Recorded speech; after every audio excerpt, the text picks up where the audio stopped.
Hey guys, Tarke here, and before we get into this is 5 in the morning for me, so if I mumble over my words, just go with it.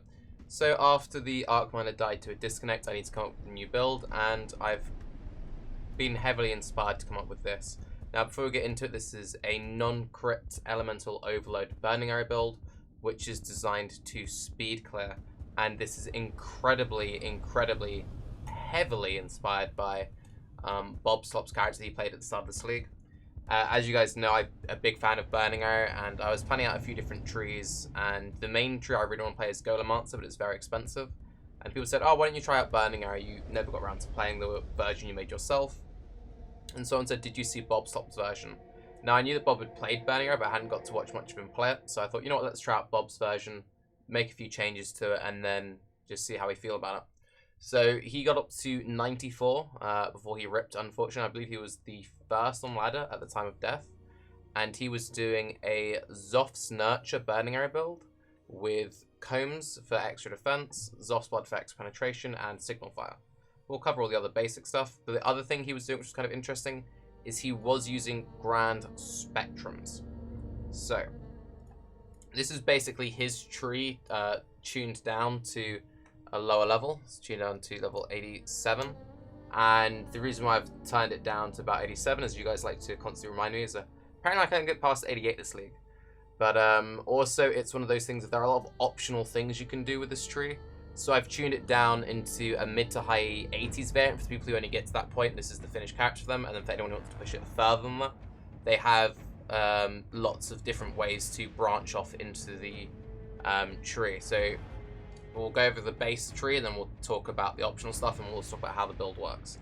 So the reason why people became very interested in Burning Arrow again was because of this new unique jewel, Sudden Ignition. Sudden Ignition is a Burning Arrow threshold jewel, which gives you a second ignite. It's limited to 1, so you can have one of them, and it has a medium radius. So if you see here, because there's 40 dexterity in this radius, it doesn't need to be allocated, it just needs to be in the radius. This jewel activates, meaning you can stack up to 2 ignites on an enemy. This is a very big DPS, so huge DPS increase, all about stacking ignites, blast through the map. So the basic tree, yes, life, get proj damage double dips. You kind of want to build it sort of similar to the average sort of poison build. Go for generic double dipping damage. While stuff like this is great, Wed is amazing, Wed does not double dip. So you take this cluster because it's very good for the extra damage. We go down the bottom section for the extra chance to ignite. We need chance to ignite because this is a non-crit build. This gives us increased elemental damage with weapons, reduced deflect damage, which is very nice, some penetration, and even more elemental damage. But only this last bit, elemental damage with the flask active, double dips, which is why we don't take Force of Nature. Even though Force of Nature is a very good DPS increase, you see if we take it, we'd go up to 1227. For 5 points. If you instead just spent those points in like double dipping generic damage, you'd get a lot more deeps just going for generic double dipping. So you don't want to go out of your way for Wed. If you're next to efficient Wed nodes, take it, but don't chase it. Okay, I'm just going to turn it down a little bit. So don't chase Wed around the tree. If you're near it, take it, so on and so forth. Again, on Jewelry, if you have the option of 30% Wed or 20% fire, go for the 20% fire option. 20% fire option will always be better because it double dips, so just take that all into account. So, get the 2 points at Ranger Slark because they're very efficient damage. Go through the life, Heart of Oak, very efficient life, Energy Shield, very efficient life and life percent regen. Come through life, we get this 1 point to sustain our mana. This is all the mana leech we need to sustain. Come through, pick up this as covered. Grab Sudden Ignition. Acro, you can fill in behind Acro if you want. Again, this is a low point tree, so if you want to fill it in, fill it in. If you don't want to fill it in, don't fill it in. Come up, we go Pierce, because this is a Pierce build. Get the Frenzy, get Blood Drinker. The reason we come up here is we need to come up here for the Pierce anyway, then 1 extra point for this Life and Frenzy is fine. We route through this way, since again this is a non-crit build, we don't need to come this way for King of the Hill, and we don't need the Leech, because we already have our Leech covered from here and from here, so we don't need to route across this way. You could take these nodes for the movement speed, but much like Wed, these don't double dip, so you're maybe better off just taking the raw proj. Get the attack speed, get the life, get the proj damage. You can choose to go through proj speed versus proj damage. This is a larger DPS node. This proj speed, some people find it quality of life you can't give up. I've played with it, without it. They feel nice, so that's just personal preference. Frenzy, life, jewel. Some people like the extra regen, some people don't. This is a fluff point. Use your extra points regardless. Same with both Primal Spirit and Druidic Rite. Some people deem both Primal Spirit and Druidic Rite as stuff you can never drop. Some people don't like it. These are your utility points. Spend them how you see fit. Once again, Arcane Chemistry is worth mentioning. For 2 points, getting the reduced flash charges used is very powerful. Profane Chemistry. Some people really dislike these nodes. However, these are still life nodes. This is a life tree. You never gimp on life. Take the life. Always take the life. Grab this. This is a very efficient 3-point duel since you go through 2 6% damage nodes. Fill in all of Psalm life. Don't skimp through it. Come up this way through Templar. The reason why you go this way instead of this way is you do get the flat base life, which is very important. And it gives you access to Elementalist with 3 extra points for more chance to ignite more LE damage if you want it. Into Catalyze, which is very efficient for 2 points, even though it doesn't double dip. Getting this juicy 34% increased LE damage and extra strength and int for 2 points is worth taking, in my opinion. If, however, you don't like routing this way, if you don't have access to very good jewels, you can instead route through this way. And then with some of the saved points, you can then come through this way to get Force of Nature and Revenge of the Hunted. Now, for a softcore player, I would recommend this routing because you don't care so much about the life. For a hardcore player, however, it's a very big difference. If you notice, we go from 7k to...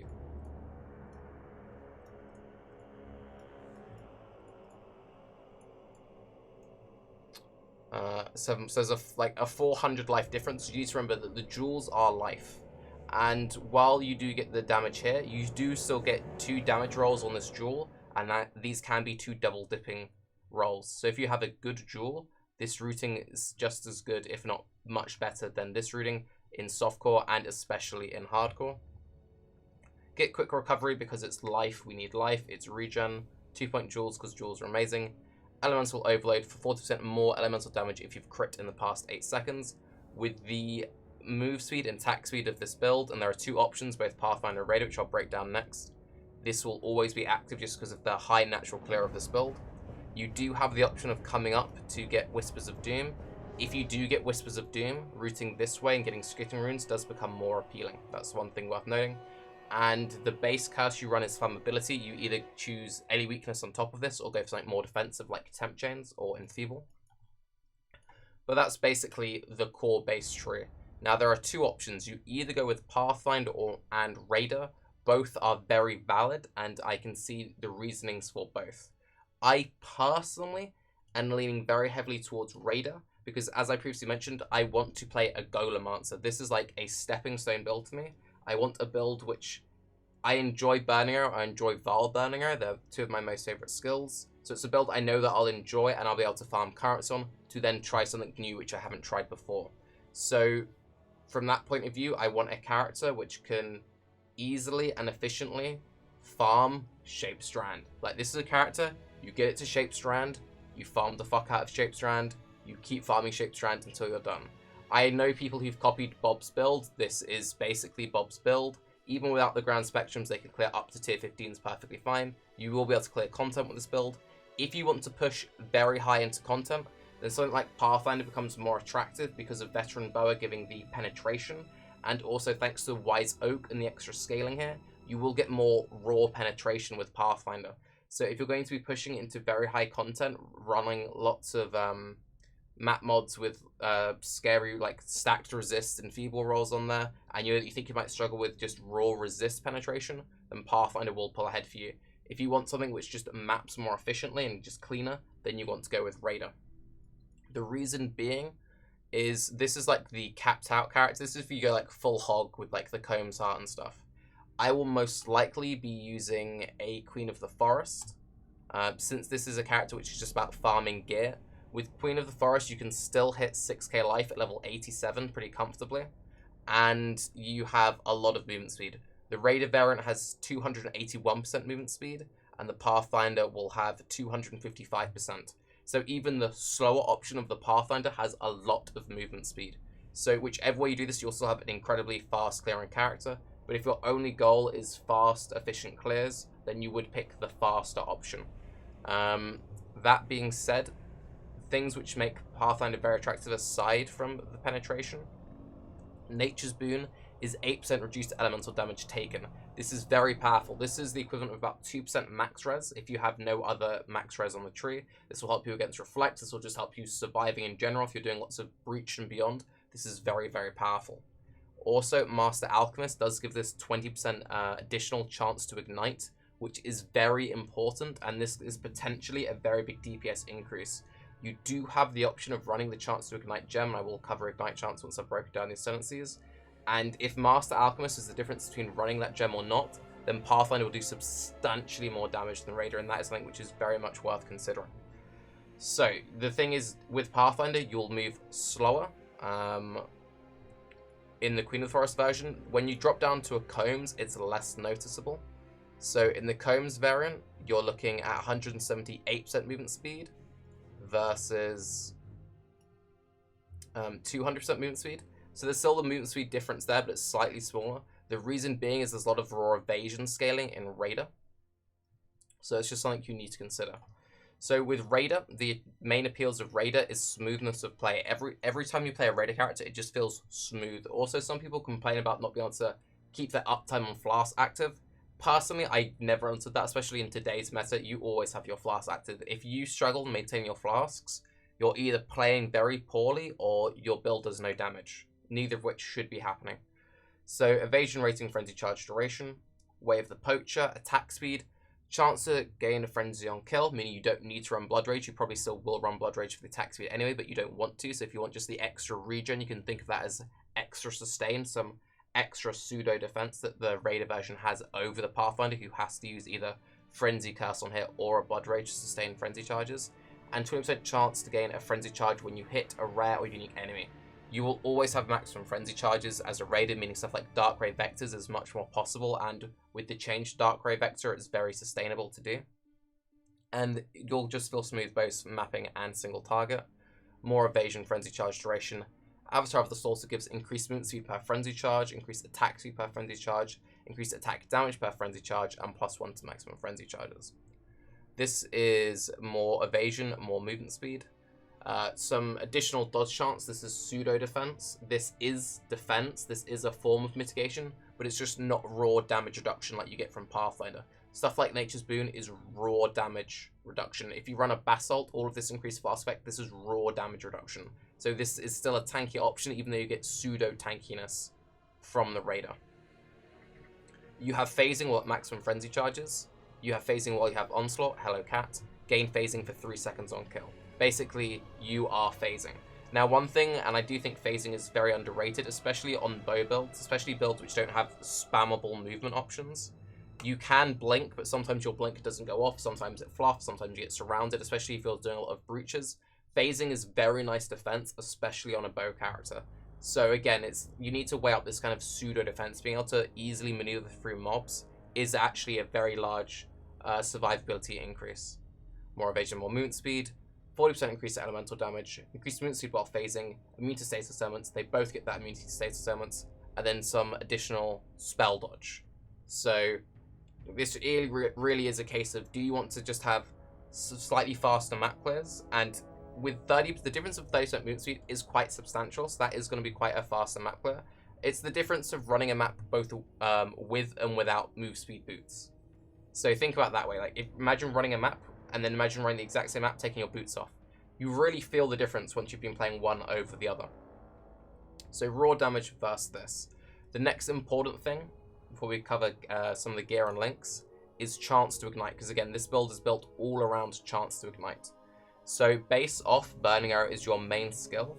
Burning Arrow has a 20% ignite chance. You get 10% from the tree, assuming you don't take Elementalist, because I consider that an optional point.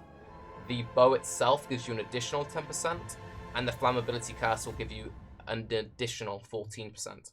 So total will be 54% with your curse active. With your curse not active, you'll have a 40% chance to ignite. Now that is without the curse, it's kind of on the low side. With the curse, considering how quickly this build attacks, 54% is good enough in my opinion. I've played a lot of Oro's builds, so I've played a lot of builds which are dependent on ignite chance. I've played variants of this kind of build as Elementalists in the past. Obviously, Elementals have the advantage of Conflux, So it's not a clean 1-for-1, but I've played these kinds of builds and felt okay with about 50%. Obviously, having more than 50% is ideal, but this is kind of like the sweet spot. You don't want to go below this. You cannot go below this. If you go below this, the build will just feel awkward because you won't be igniting enough. So, additional optional ignite is Pathfinder, giving it another 20%. This is another very big draw of Pathfinder. And if this is a character that you're planning on playing for a very long time, not just to farm characters on, I would recommend the Pathfinder variant over Raider because of this. Having a total 74% ignite chance will make the build feel very consistent. And while you will sometimes have like downtime of non-ignites, like consistent bad luck, that'll be much less likely. To counter that slightly, Raider will have a lot more attack speed, so it'll be much less noticeable. You do have the option of the additional 5% on Elementalists if you like you're really lacking. You can run the chance to ignite Gem, which Bob did run himself for an additional 49%. That will cap you. If you use the chance to ignite Gem, you will be capped with flammability active and slightly undercapped, like you'll have 100%. Now, one argument you can make is if you're running content, like if you're just going to be running like fairly easy, like low, say, tier 11s to tier 13s, so just kind of doing shapes around, shapes shore, just saying that kind of like low red tier ballpark, you don't need your build to be crazy consistent. Like you don't need this amazing efficiency to run those kind of maps. Most builds can run those maps pretty comfortably. You can take a pretty bad build and run those maps pretty comfortably. So you don't really need it. If you want to be pushing above that, if you want to be doing very scary content where you have to kill stuff like instantly or you will die, then Chance of Ignite becomes much more attractive. You also have the option of Cloak of Flame. I wouldn't recommend Cloak of Flame as an endgame chest, but it does have 10% ignite chance on it. And it does have fizz damage taken as fire damage. So you can use it as like a sort of pseudo budget starting out chest. And it will also be a nice like starting out survivability and offensive chest. So that is pretty important.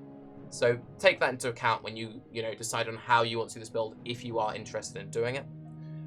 For the skills, your main setup will be Burning Arrow with fire penetration, weapon elemental damage, greater multiple projectiles. This is basically set, nothing's really going to change here.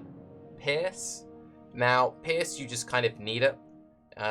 You can consider Pierce over Fire Pen in the 4-link. You could play around with using Rigwald's Quills, playing a non-Pierce setup, but Pierce is just the most consistent, especially when you start using stuff like Vol Burning Arrow. Vol Burning Arrow is just amazing with Pierce.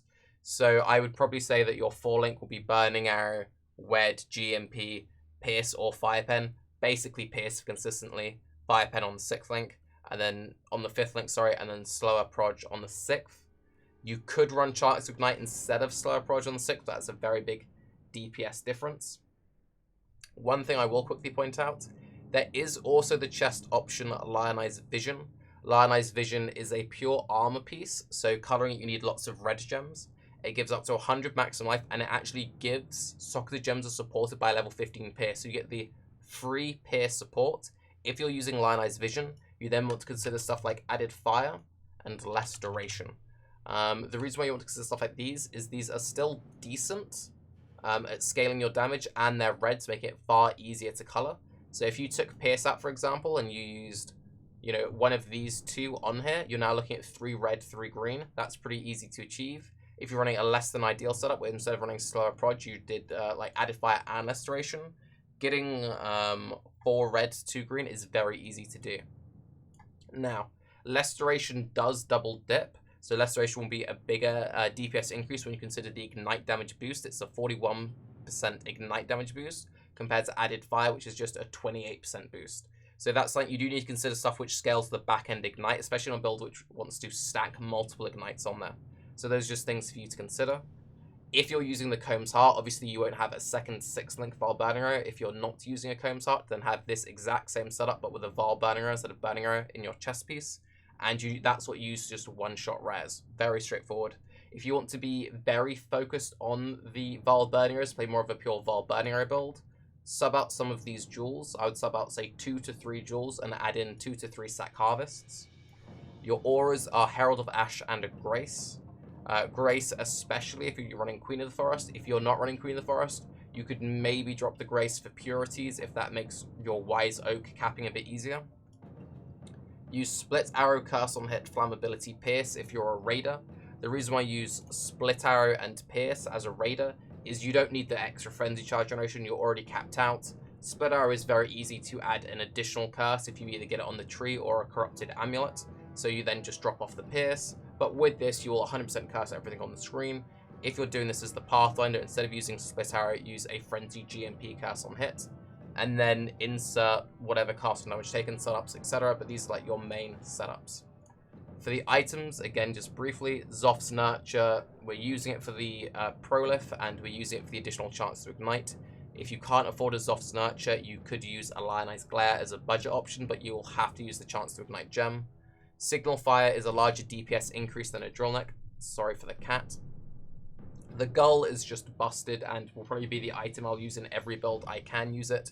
The shrines from it really are amazing. Again, for body armors, you have the options of Lionized Vision, Queen of the Forest, Belly of the Beast, or Comb's Heart. If you want to be the hardcore guy, get a Comb's Heart. If you want to play this character and play it as hard as you can, as far as you can, and try not to die, you have to use a Comb's Heart. If you want to play this in hardcore and not die, you have to use a Comb's Heart. You can use the Belly of the Beast as a stepping stone item. If you're going to be playing this in hardcore and you just want to farm it for as long as you can, use a Queen of the Forest. For softcore, I would say just use Queen of the Forest for everything. And then Lionized Vision is if you want to try and fit it in and be kind of different with it. But from a pure offensive point of view, I would argue that Queen of the Forest is a more offensive chest because it lets you clear maps faster. And remember, Comb's Heart does have fire damage on there, which does double dip. So I think Lionized Vision, if you're picking between Lionized Vision and Queen of the Forest, I think Queen of the Forest kind of falls ahead. I don't know, it depends on your links. You also need to have one with lots of off colors, so you can work that out yourself. For your gloves, you just want gripped gloves, ideally with life, stacked evasion on there if you're doing Queen of the Forest, attack speed on there if you can get it, a bunch of resistances. Darkrai Vectors, you don't have to run Darkrai Vectors if you don't like running them. A lot of people don't like running them, but they have 40% reduced Frenzy Charge duration. If you're playing this as a Raider, this is okay because you get all the additional Frenzy Charge duration. As a Pathfinder, I would not use these boots.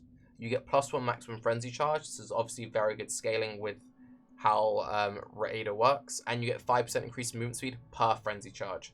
So getting all the additional Frenzy Charges from Raider, plus this one here, all this extra movement speed, these are very nice for zoom, go fast boots.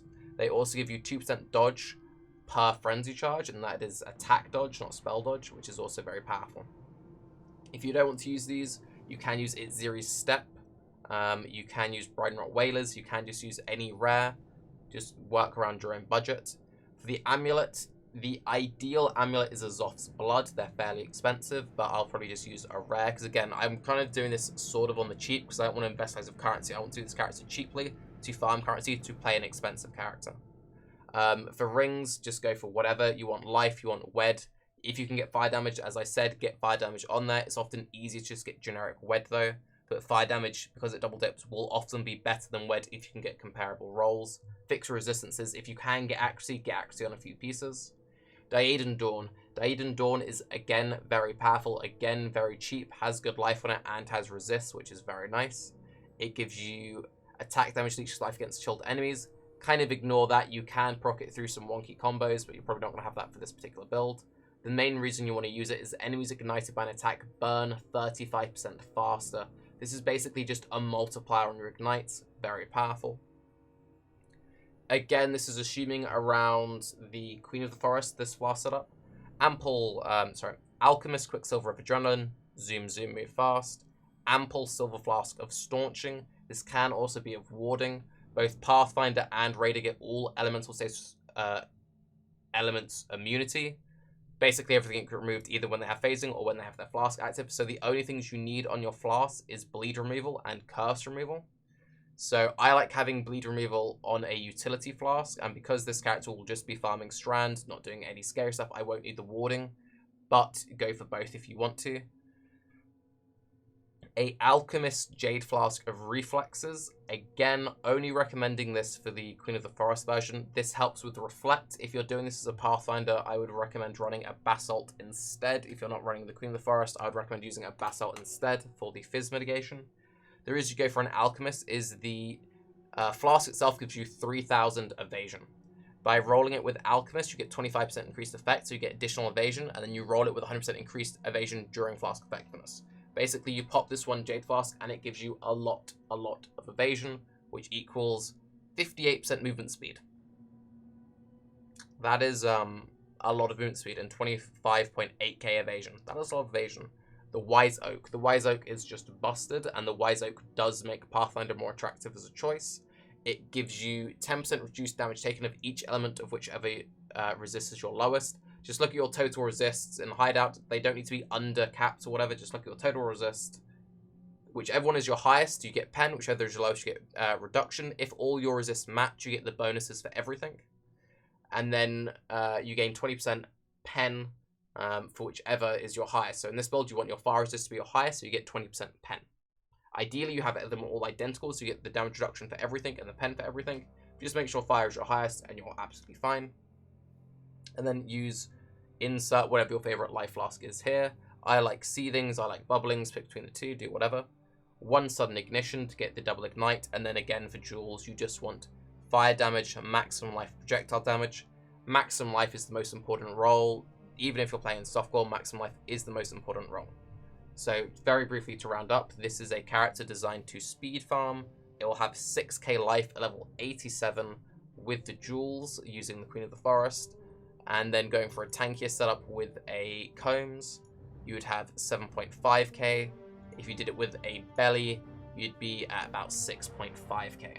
So even with the zoom speed setup, you're still at 6k, which is a respectable health total. Going below that really doesn't feel too safe. You have points to play with. You can chase additional jewels for more damage and more life. You can chase phase acrobatics. You can just go for more raw projectile damage here if you're not interested in going for anything fancy or spending more currency. You can go for utility points in Druidic Rites, Primal Spirits, Arcane Chemistry. You can go for Master the Arena. With enough points, you can go up to Jewel Curse. Sorry if I went off topic a little bit in this video or rambled. Again, very tired. I'm Tarke. Have a good day. Bye-bye.